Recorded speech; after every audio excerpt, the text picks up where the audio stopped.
Hi friends, good morning అండి. అందరికీ బాగున్నారా? నేను బాగున్నాను. సజీవంగా మీ ముందుకు వచ్చే శక్తిని ప్రభు అయిన యేసయ్య నాకు అనుగ్రహించాడు. కాబట్టి అందరిని బట్టి ప్రభునామానికే మహిమ చెల్లునుగాక, ఘనత చెల్లునుగాక, ప్రభావములు చెల్లునుగాక. ఈరోజు మరి ప్రభువుకు కృతజ్ఞత తెలుపని వారలు ఎవరైనా ఉన్నట్లయితే, వీడియో చూస్తున్నట్లయితే ప్రభువు మళ్ళా మీకు గుర్తు చేస్తున్నాడు. ప్రభుకు కృతజ్ఞత తెలుపగలరు అని గుర్తు చేస్తున్నానండి. ప్రభువు ఇచ్చడి వాగ్దానం చదువుతాను. నీ నామము బట్టి నీవే కార్యము జరిగించుము. ఇది ప్రభువు మరి నాకు అనుగ్రహించిన వాగ్దానము. నేను స్వీకరిస్తున్నాను హృదయపూర్వకంగా.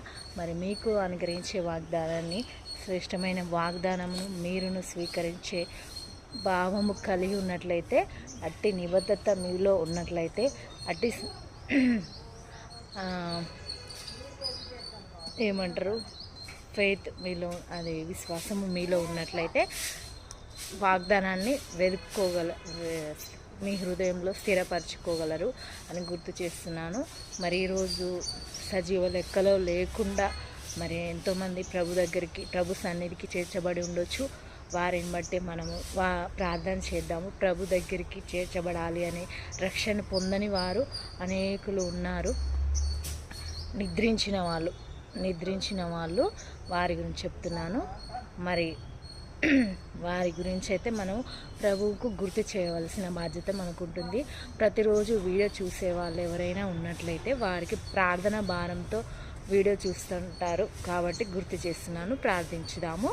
కొత్తగా వీడియో చూస్తున్నట్లయితే, మీకు నచ్చినట్లయితే ప్రభు మాటలు, ప్రభు వాగ్దానము గుర్తు చేయడము, నేను గుర్తు చేసే బాధ్యత ప్రభువు నాకు అనుగ్రహించాడు. ప్రభు గురించి సజీవ లెక్కలో నేనున్నాను అనేసి చెప్పడానికి ప్రభు నాకు పిలుపునిచ్చాడు. కాబట్టి నేనైతే భారం కలిగి మీతో మాట్లాడుతున్నాను. ఈరోజు మరి బర్త్డే సెలబ్రేషన్ చేసుకుంటున్న వారందరికీ కూడా గాడ్ బ్లెస్ యూ అండి. ప్రభు దీవిస్తున్నాడు, గుర్తుపెట్టుకోండి. ఈరోజు ఫంక్షన్స్ చేసుకుంటున్న వారికి కూడా గాడ్ బ్లెస్ యూ, మీ కార్యములు సఫలమగునుగాక అని గుర్తు చేస్తున్నాడు ప్రభువు. ఉదయకాల సమయంలో డ్యూటీలకు వెళ్ళే వాళ్ళందరూ కూడా క్షేమంగా వెళ్ళాలి. ఈరోజు వీకెండ్, సాటర్డే, అందరూ కూడా క్షేమంగా వెళ్ళి క్షేమంగా మళ్ళీ తిరిగి గృహాలకు చేరుకోవాలని అయితే మనము కోరుకున్నాము. మనము ఈ న్యూ ఇయర్లో నేను ప్రభువుకు ఇష్టానుసారంగా ఉంటాను అని అనుకునే వాళ్ళు ఏం చేస్తారు, ఇవాళ రేపు ఎల్లుండి 3-4 డేస్ చేస్తారు.